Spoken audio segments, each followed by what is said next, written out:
What a fabulous gift. What a fabulous opportunity.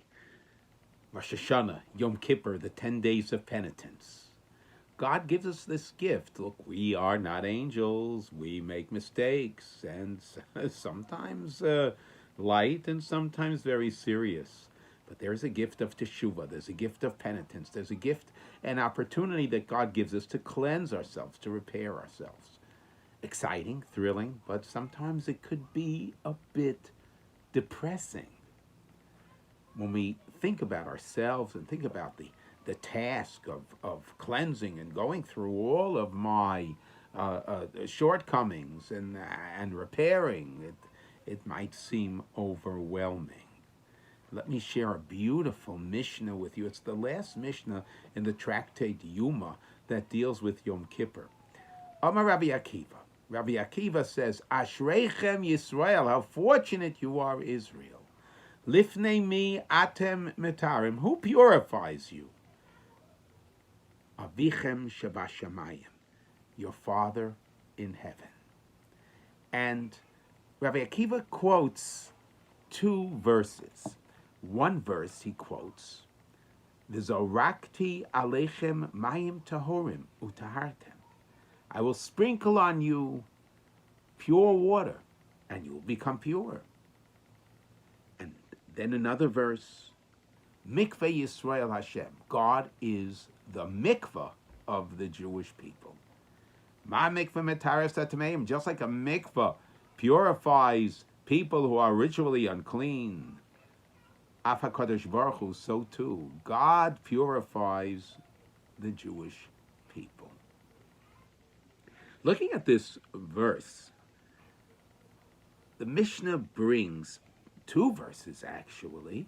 One that says, I will sprinkle waters of purification on you. And the other verse says that God is your mikvah.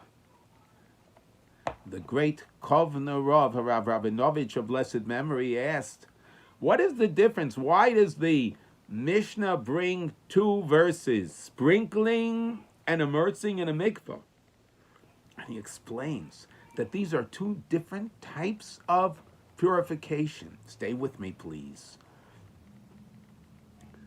Sprinkling refers to the red heifer. The Torah teaches us that the ashes of the red heifer are sprinkled, mixed with pure water, and sprinkled on a person who became ritually unclean.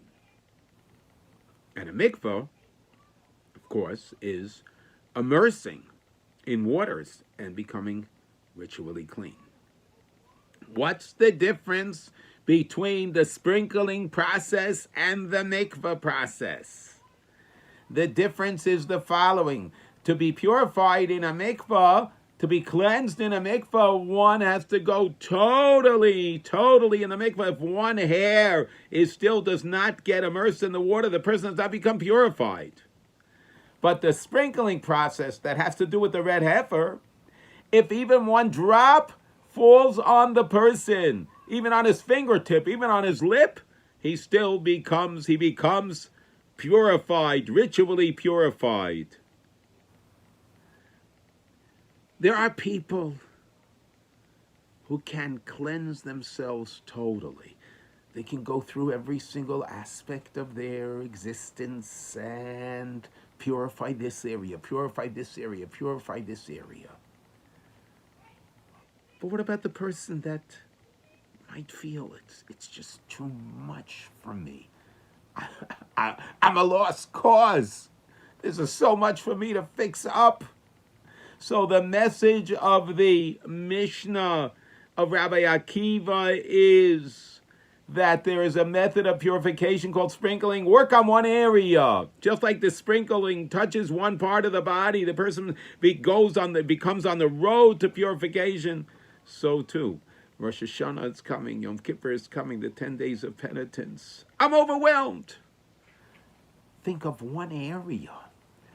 If you're feeling overwhelmed, think of one area that you can improve and work on that area. It's amazing. What a gift. What a burden lifted off. The teshuva is an opportunity, but in the sense it might create a feeling of great burden. Take a step. One area, work on one area.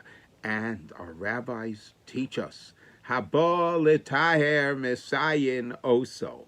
The person who comes to purify himself, Hashem will help him. So if we take the sprinkling approach and start with one area, then God will help us. Because even the person who gets sprinkled with the red heifer, eventually he has to go into the mikvah for purification. Hashem will help us. If we start with one step, Hashem will help us another step and another step and another step. Let's enter Rosh Hashanah, Yom Kippur, these 10 days with great excitement and start. Start with one area of growth. And may Hashem help us that, for surely Hashem will help us, that when we choose one area and work on ourselves, Hashem will help us to move forward and grow from strength to strength. Have a beautiful, sweet Shana Tova Umesuka. May you, dear friends, and your loved ones be written and sealed in the book of life, health, and happiness. Have a beautiful Shabbos.